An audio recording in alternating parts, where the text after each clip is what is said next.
Soy Daniel Pernas de DPS Trading y aquí estamos con un nuevo vídeo resumen. Después, como siempre, vamos a ver los gráficos, pero antes vamos a ver muchas diapositivas que te pueden aportar bastante valor. Empezando por esta primera, ahora estamos entrando en el mes de diciembre, un mes que es bastante bueno a nivel estadístico. Tenemos aquí estadísticas desde el año 1950 en el SP500. Esta diapositiva es cortesía de Carson Investment Research, fuente FactSet, y aquí lo que tenemos son las distintas probabilidades de que los meses terminen en positivo. Como estamos viendo, la mayor probabilidad sería la de diciembre, y es que tenemos un 74,3% de probabilidades de que diciembre acabe en positivo si nos atenemos a estadísticas históricas, y el segundo mes con mayor probabilidad había sido el de abril, con un 71,6%. En cuanto a la media de rentabilidad, se sitúa en un 1,5%, no sería la mayor media de rentabilidad, porque esta correspondía al pasado mes de noviembre con un 1,8%, pero bueno, es una media bastante interesante si la analizamos. Ahora, si acotamos un poquito más esta estadística y tenemos en cuenta que estamos ante un año electoral, pues fíjate que también la estadística estaría a favor, porque en el 83,3% de los casos, diciembre acaba en positivo, cuando estamos en año electoral. También son datos desde el año 1950 y aquí la media de rentabilidad en diciembre sería de un 1,3%. Otra estadística que estaría a favor de que en diciembre veamos subidas sería la siguiente. Aquí lo que tenemos es qué sucede en el SP500 en diciembre cuando viene de subidas superiores al 20%. Cuando en los 11 primeros meses del año tenemos subidas de un 20% como mínimo, aquí tenemos las 10 últimas veces que sucedió esto con los retornos de diciembre. De esas 10 veces, en 9 de ellas tenemos rentabilidades positivas y la rentabilidad media se sitúa en un 2,4%. Por tanto, porcentaje por encima de la media histórica del SP500 y rentabilidad media por encima de la rentabilidad media histórica para el SP500 en el mes de diciembre. La siguiente diapositiva también me parece interesante. Aquí no estamos hablando de estadísticas, pero lo que tenemos sería por un lado el comportamiento del SP500 y por otro lado en la banda inferior tendríamos el comportamiento de la línea avance-descenso. Una línea avance-descenso que muchas veces se utiliza para ver la salud del mercado. Y aquí recientemente pasaba algo preocupante y era que el SP500 estaba haciendo máximos de la historia, sin embargo la línea avance-descenso estaba teniendo mínimos decrecientes,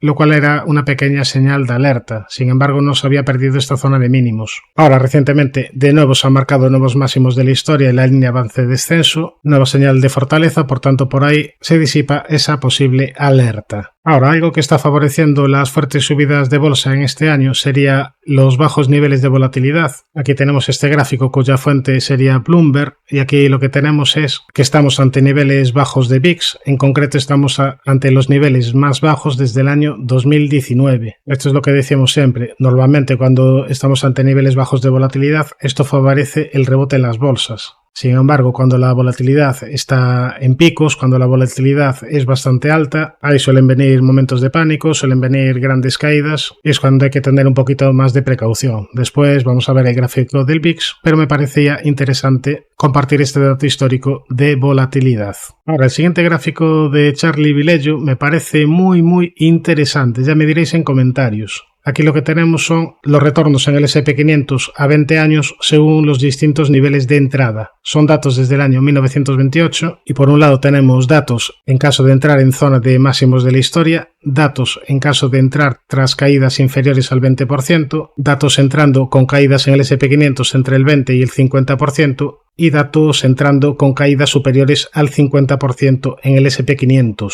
Como se puede apreciar en el gráfico, cuanto mayor es el porcentaje de caída, mayor es la rentabilidad en el SP500 a 20 años, estamos hablando de rentabilidades de muy largo plazo. Por tanto, a nivel histórico, cuando se dan caídas importantes en el SP500, cuando hay miedo en el mercado, porque cuando se dan estas caídas importantes la gente no tiene tantas ganas de entrar, ahí se producen ventanas de rentabilidades históricas. Fíjate que si caemos un 50%, la rentabilidad en el SP500 a 20 años es de 1.169%. Si entramos tras caídas del 20 al 50%, la rentabilidad en el SP500 a 20 años es de un 993%. Si entramos con caídas inferiores al 20%, la rentabilidad sería del 764%. Y si entramos en máximos históricos, la rentabilidad a 20 años sería de un 658%. Ahora, igual al ver este gráfico te estás planteando, bueno, ya estamos en máximos de la historia, yo me voy a esperar a entrar. Ojo, igual eso tampoco es tan buena estrategia. Hablamos sobre ello la semana pasada. Si no has visto el vídeo, te recomiendo que lo veas. No te pierdas estos vídeos resúmenes porque vemos diapositivas de, creo que, bastante valor.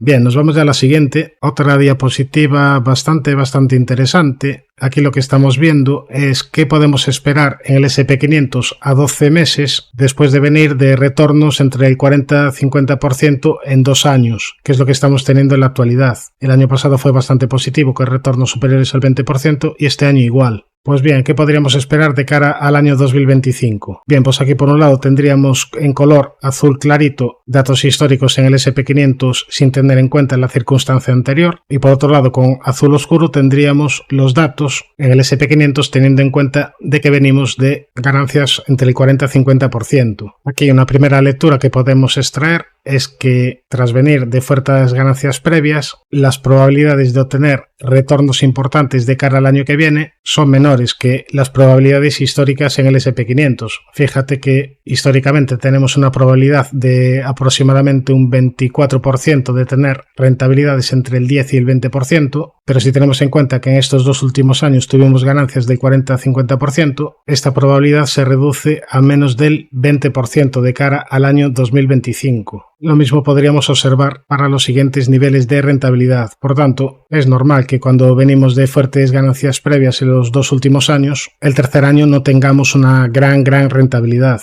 Esto tampoco tendría por qué ser malo. Vimos en estadísticas anteriores que el tercer año de un mercado alcista quizás no venga tan positivo, pero si continúa la tendencia alcista, el cuarto y el quinto año suelen ser bastante positivos. No quiero traer de nuevo la estadística, pero vamos, podéis repasar vídeos anteriores. Además, aquí fíjate que tenemos algo a nuestro favor. El tener fuertes ganancias en los 2 últimos años reducen las probabilidades de tener rendimientos inferiores al 20%. De hecho, la reduce más que a la mitad. Y ahora ya, si nos vamos a sentimiento de mercado, tenemos la encuesta AA, una encuesta que nos muestra una lectura bastante interesante este miércoles. Recuerda que el vídeo lo grabo el fin de semana, pero la encuesta se publica el miércoles. Y digo que nos da una lectura interesante porque se sigue reduciendo el porcentaje de alcistas. Ya estamos en un 37,1%, niveles ligeramente inferiores a la media, pero lo que llama la atención sobre todo es el porcentaje de bajistas, que ha aumentado al 38,6%. Bastante superior a la media del 31%. De hecho, esta lectura de pesimistas se trata de la lectura más alta de los últimos 12 meses. Estamos viendo que a poco que corrige el mercado, el porcentaje de bajistas aumenta, y esto, bajo mi punto de vista, se trata de todavía más gasolina el proceso alcista. Ahora sí, nos vamos ya a los gráficos. 2 segundos para el disclaimer. ¡Arrancamos! Vamos a empezar como siempre por el Nasdaq 100, índice tecnológico que continúa en tendencia alcista. Aquí tenemos gráfico semanal con la media de 200 claramente girada al alza y realizando mínimos y máximos crecientes. Soporte importante en la directriz alcista principal y después ya en niveles de 17.435. Si nos vamos a gráfico diario, podemos ver niveles más de corto plazo, con una primera zona de soporte en este hueco alcista y en zona de 19.880, y como única zona de resistencia tendríamos zona de máximos anuales que serían máximos de la historia, los 21.182. Si nos vamos al SP500, suma y sigue de nuevo nuevos máximos de la historia, se encuentra en subida libre, no tiene resistencias y pero que muy cerquita ya de cumplir el objetivo del que habíamos hablado hace ya bastantes meses. Objetivo por segundo impulso hacia niveles de 6.050. El viernes marcó máximos en el entorno de los 6.044, se quedó apenas 6 puntitos del objetivo y poco más que añadir. Tendencia claramente alcista, mínimos y máximos crecientes. Primera zona de soporte, este hueco alcista y niveles de 5.853, soporte de muy cortísimo plazo. Después también soporte los 5.696 y la media de 200 diaria, que está en fase ascendente. Ya si nos vamos al Dow Jones, también ha marcado nuevos máximos de la historia este viernes. Se encuentra también en subida libre y aquí el objetivo que tiene pendiente por segundo impulso nos llevaría hacia zona de 47.250, aún le quedaría un poquito más de recorrido. En cuanto a resistencias, por marcar alguna, yo marcaría esta directriz que viene uniendo máximos, y en cuanto a soportes de cortísimo plazo tendríamos los 42.938, después de soporte los 41.647 y la media de 200 que está en fase ascendente. Respecto al Russell 2000, hace ya un par de semanas que comentamos que había cumplido el objetivo por doble triple suelo y ahora se encuentra enfrentando la zona de resistencia de máximos de la historia. Además, aquí también tenemos resistencia en esta directriz que viene uniendo máximos. Sería importante dejar atrás esta zona para, por un lado, tener el camino libre, tener el camino despejado por entrar en subida libre, pero además también por activar un segundo impulso alcista. Si definitivamente deja atrás esta zona de resistencia, activaría un segundo impulso hacia niveles de 3.150 aproximadamente. En cuanto a niveles de soporte, yo vigilaría esta zona sombreada en el entorno de los 2.284 aproximadamente, una zona que antes era resistencia y aquí ya sirvió como soporte la semana pasada. De hecho, desde aquí vienen las últimas subidas. Respecto al SP600, otro índice de empresas de pequeña y mediana capitalización, está cerquita de cumplir el objetivo que habíamos propuesto por doble suelo hacia niveles de 1.572, pero es que además aquí tenemos ya activado un objetivo más ambicioso por segundo impulso. Este objetivo nos llevaría a zona de 1.940 puntos. Como zona de soporte vigilaría en el corto plazo los 1.446 y después la zona de la media que está en fase ascendente. Ya si nos vamos para Europa, vamos para el DAX, donde aquí decíamos que todavía tenía pendiente objetivo por segundo impulso hacia niveles de 19.720. Todo apunta a que durante esta semana, tras esta vela del viernes, se dirija a cumplir el objetivo. De momento la tendencia es claramente alcista, con primera zona de soporte los 18.812 y la media de 200 que está en fase ascendente. Ya nos vamos a ver la situación del Eurostoxx, que también tendría pendiente objetivo por segundo impulso alcista hacia niveles de 5.300 puntos. Y ahora aquí, si ampliamos el zoom, aquí lo que decíamos era que esta corrección se había frenado en la zona del 61,8, aquí teníamos una zona de soporte importante, de momento ha sido capaz de respetarla y yo empezaría a vigilar esta posible estructura de rectángulo. En caso de superar la zona de los 4.840 aproximadamente, activaría un objetivo alcista hacia niveles de 4.968 puntos. Eso en caso de superar resistencia. Obviamente, en caso de perder la zona de soporte de los 4.688, sería una señal bastante negativa para el Eurostoxx. Ahora, si se activa el objetivo alcista, después ya tendría como resistencia los 5.071. En caso de superar los 5.071, estaría activando un nuevo objetivo alcista por segundo impulso. Nos vamos al IBEX, índice español, que se encuentra consolidando un poquito desde zona de 12.037 tras perder este mínimo. Aquí, tras perder este mínimo, había activado una divergencia bajista. Decíamos que podían venir caídas de corto plazo y también decíamos que la media era la primera zona de soporte. Pues bien, de momento la media funcionó de soporte y como resistencia yo vigilaría la directriz que viene uniendo máximos. Estos serían los niveles a vigilar para el IBEX. Nos vamos ya al CAC francés, que en el medio y largo plazo continúa con un gran objetivo activado por segundo impulso hacia niveles de 9.260 y también tendría activado un gran objetivo por rectángulo hacia niveles de 9.760 puntos. Dicho esto, de momento en el corto plazo precaución, porque aquí había avisado tras perder los 7.899 que podían venir caídas como así han sucedido, y ahora aquí el problema es que la media está en fase descendente y actuando de resistencia. Mientras la media siga en fase bajista y mientras no se gira al alza para funcionar de soporte, yo tendría precaución. Nos vamos al MIP, índice italiano, que lleva unos meses comportándose de manera lateral, con zona de soporte los 32.700 aproximadamente y este hueco alcista, zona de resistencia los 35.277 y los 35.474. Nos vamos al Nikkei, índice japonés, que técnicamente todavía tendría activado un objetivo por segundo impulso hacia zona de 43.020 aproximadamente, aunque ya decíamos en los últimos vídeos, últimas sesiones, que estaba lateralizando. La media se ha puesto plana y el precio está oscilando por arriba y por debajo de la media. Aquí sería peligroso que perdiese ya el nivel de los 37.712. Si pierde esta zona sombreada amarilla, daría una señal al menos negativa de corto plazo. En cuanto a resistencias, vigilaría los 40.257. Respecto al VIX, índice de volatilidad del SP500, hemos tenido caídas de volatilidad esta semana desde la resistencia de la media. Esto ha favorecido el rebote en la bolsa americana y ahora como niveles a vigilar, vigilaría la propia zona de la media, los 18,66 y especial precaución si supera la zona sombreada amarilla. Especial precaución si supera los 23,87.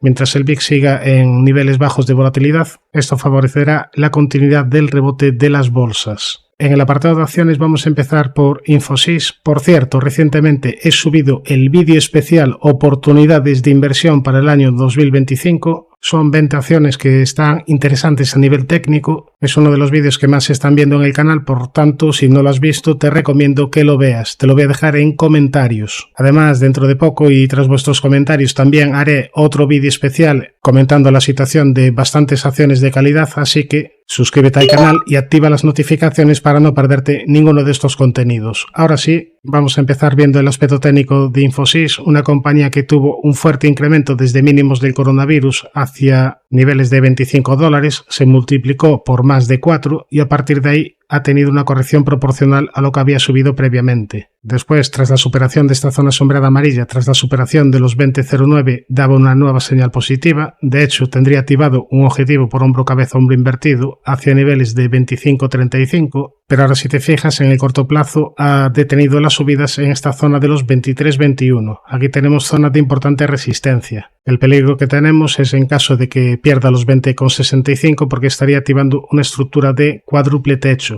Aquí tenemos un soporte importante. Antes de llegar a él también tendríamos soporte en este hueco alcista y en la media de 200 diaria. Si nos vamos a un gráfico semanal casi lo podemos ver más claro. La estructura de hombro, cabeza, hombro invertido y aquí el nivel clave de corto plazo, los 20.65. Fíjate que aquí hemos realizado techo, al menos de corto plazo, pero no se confirma el techo hasta que se pierdan los 20.65. Lo único que tenemos son 4 máximos en la misma zona, por tanto resistencia importante. Bien, nos vamos ya a la siguiente, Prologis, una compañía que venimos siguiendo porque está desarrollando un canal lateral bastante claro, tiene zona de resistencia en los 133.59, mejoraría si supera este nivel. Como zona de soporte vigilaría la directriz alcista principal que viene uniendo mínimos y perjudicaría claramente su aspecto técnico si pierde niveles de 93.80. Ahora, en caso de que fuese capaz de superar la resistencia comentada, habría que activar objetivo alcista hacia niveles de $174. En este camino tendría resistencia en zona de máximos de la historia en niveles de 164,78. Nos vamos a la siguiente, Covenant Logistics, una compañía que desde mínimos del coronavirus se ha multiplicado ni más ni menos que por 10. Se encuentra en clara tendencia alcista, realizando mínimos y máximos crecientes, y aquí incluso recientemente ha activado una especie de triángulo ascendente roto al alza. Digo una especie de triángulo simétrico porque solo tenemos 2 toques arriba, sería muchísimo más claro si aquí hubiésemos tenido un tercer toque. En todo caso, de momento la tendencia es alcista, con zona de soporte los 49.17 y la directriz que viene uniendo mínimos. También soporte en la media de 200 semanal que está en fase ascendente. Si nos vamos a gráfico diario, aquí habíamos hablado de que había activado una estructura de rectángulo que, como vemos, ya estaría cumplida y tendría como primera zona de soporte de cortísimo plazo esta zona de antiguos máximos, es decir, zona de 56.78, después soporte en este hueco alcista y en la media de 200 diaria. Como única zona de resistencia tendríamos los 61.54.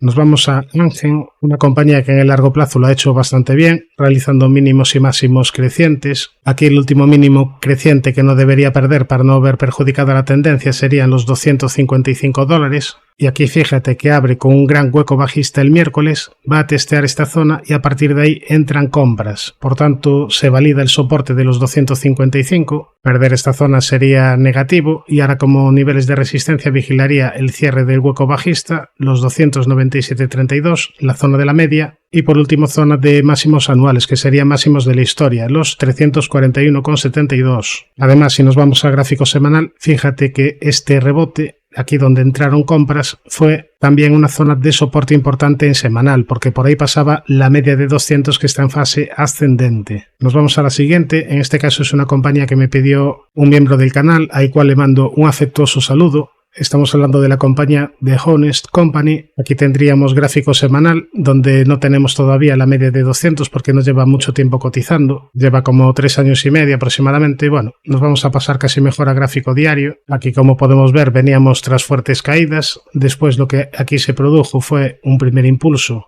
y tras la superación de los 4,89, un segundo que ya estaría cumplido e incluso continuó con las subidas. Ahora, tras estas subidas bastante verticales desde la zona de la media, ya estamos entrando en zona de importante sobrecompra. No quiere decir ni mucho menos que no pueda proseguir con las subidas, pero ya no tenemos los soportes cercanos. El primero de cierta relevancia sería este hueco alcista, este hueco que sirvió para superar la resistencia de los 4,89. Aquí tendríamos soporte, también soporte en la media de 200 diaria. Más allá de ello, a nivel técnico no tenemos demasiadas referencias. Como única resistencia tendríamos los 8,97, hablo de corto plazo, después resistencia también en los 10,40 y por último en este hueco bajista. A nivel fundamental parece que ha presentado unos buenos resultados trimestrales, unos resultados que por fin lleva a la compañía a beneficios, por eso se produjeron estas subidas. Pero dicho esto, hay algo que no me gusta y es que no me suele gustar que las compañías aumenten demasiado el número de acciones porque diluyen al accionista. Y aquí en The Honest Company pues están aumentando bastante el número de acciones. Por tanto, y un poquito para resumir, a nivel fundamental no la he estudiado en profundidad, pero así a simple vista tendría luces y tendría sombras, y a nivel técnico lo ha hecho bien últimamente, pero ya tenemos los soportes bastante lejanos. Podría venir una corrección tranquilamente y no pasaría absolutamente nada. Es una acción bastante volátil. Tú imagínate, te cae un 20% y tampoco sería ningún comportamiento raro, aunque después pudiese proseguir con las subidas. Ojo, no quiero decir que vaya a caer un 20%. Espero que me esté explicando. Perfectamente puede seguir subiendo, pero digamos que aquí el timing de compra no es el mejor y no tenemos soportes cercanos. Nos vamos a la siguiente, Niteis, una compañía que se encuentra cotizando a niveles del año 2020. Fíjate que lleva este último año goteando a la baja, pero aquí lo único positivo es que ha frenado las caídas en niveles de 75,46. La traigo al análisis porque en caso de superar los 103,87 estaría activando una estructura de doble suelo. En este escenario, si se llega a activar la estructura, nos daría un objetivo hacia zona de 130,8. Pero antes de activarse este escenario tiene varios obstáculos. El primero sería ya la media de 200 que está en fase descendente. Después los huecos bajistas que fue dejando por el camino y por último el comentado nivel de los 103,87. Nos vamos a la siguiente, Supermicro Computer, una compañía que tuvo una explosión espectacular desde que aquí te activó una estructura de rectángulo roto al alza. Desde la zona de la media, pues fíjate, pasó desde los 28 a niveles de 122,90 y a partir de ahí ha venido corrigiendo máximos y mínimos decrecientes y de momento para mí de largo plazo yo seguiría teniendo precaución. Es verdad que en el corto plazo ha tenido un rebote importante desde los 17 a los $39, se ha multiplicado por más de 2, pero se trata de una compañía bastante volátil, en cualquier momento puede venir rebotes de este tipo. Sin embargo, a pesar de este rebote, de momento no ha podido con la primera zona de resistencia importante, esta zona sombreada amarilla. Aquí tenemos resistencia en el entorno de los 39,23, también resistencia en el cierre de este hueco bajista, resistencia en los 50,61 y resistencia en la media de 200 diaria que está en fase descendente. Ya si nos vamos a gráfico semanal, fíjate que en este ataque a la media de 200 semanal de momento no ha podido con ella. Por tanto, ya volviendo al gráfico diario, ha tenido un fuerte rebote de corto plazo, pero de momento no ha cambiado la tendencia bajista de fondo. Sería interesante si aquí se dibujase alguna estructura tipo doble suelo, tipo hombro-cabeza-hombro invertido, o que al menos la media de 200 pasase de estar en fase descendente a girarse al alza y empezase a funcionar de soporte. Mientras eso no suceda, yo seguiría teniendo precaución. Nos vamos a la siguiente, Kraft, una compañía que ha pasado bastantes dificultades y una compañía donde yo vigilaría esta estructura de canal lateral. Tiene una zona de soporte importante en niveles de 28,72 y una zona de resistencia importante en niveles de 39,72. Veremos por dónde rompe. Además también tendría resistencia en esta directriz que viene uniendo máximos. Si rompe por arriba, si supera los 39,72, activaría objetivo hacia niveles de 50,3 y por el camino tendría resistencia en esta zona pivote, zona en el entorno de los 47,80. Nos vamos a la siguiente, Warner Bros. Discovery, compañía que se ha desplomado desde niveles de 78,14 a niveles de $6. Poca broma la caída que ha tenido. Pero ahora si ampliamos el zoom vemos que ha dado una primera señal positiva de muy corto plazo. Ha superado la zona de los 8,94 activando una estructura de hombro, cabeza, hombro invertido. Si medimos y proyectamos nos saldría un objetivo mínimo hacia zona de 10,86. Por tanto, rebote de corto plazo, pero este de momento no cambia la tendencia bajista de fondo. Fíjate que antes también tuvo un rebote de corto plazo tras la activación de una cuña descendente roto al alza. Se cumplió el objetivo de cuña y a partir de ahí se retoman las caídas. Ya para largo plazo, si nos vamos a gráfico semanal, tiene zona de resistencia importante en la media de 200 semanal que está en fase descendente y también tendría resistencia importante en esta importante zona pivote, esta zona sombreada amarilla, zona entre los 15,99 y 17,12. Nos vamos a la siguiente, Adidas, una compañía que ha tenido un interesante rebote desde niveles de 93 euros a niveles de 244. De momento ha detenido las subidas en la importante zona de resistencia del 61,8. Estamos hablando del 61,8 de la fuerte caída previa. Aquí tenemos resistencia y ahora en el corto plazo pues yo empezaría a vigilar una posible estructura de rectángulo. Veremos por dónde rompe. Si supera los 243,9 euros, activaría objetivo alcista hacia niveles de 279 aproximadamente. Por el contrario, si pierde zona de 207,8, precaución en el corto plazo porque estaría activando una estructura de doble techo rectángulo. Bien, nos vamos ahora a una de las competencias de Adidas, nos vamos a Puma. Vamos a empezar por gráfico semanal, donde vemos la media de 200 en fase descendente y realizando máximos y mínimos decrecientes. Si nos vamos a gráfico diario, aquí lo único interesante es que quizás Puma lo que esté realizando sea una cuña descendente. Daría una primera señal positiva en caso de superar esta directriz que viene uniendo máximos, pero tiene bastantes obstáculos por el camino. Los 47,93, los 53,20 o la media de 200 semanal que pasa por niveles de 53,86. Realmente aquí la mejoría técnica para medio y largo plazo vendría si supera los 53,20 y si la media de 200 semanal pase de estar en fase descendente a girarse al alza. Suscríbete al canal si te ha gustado este vídeo y no te olvides de activar la campana para no perderte ningún contenido. Un saludo, mucha precaución y buenas inversiones.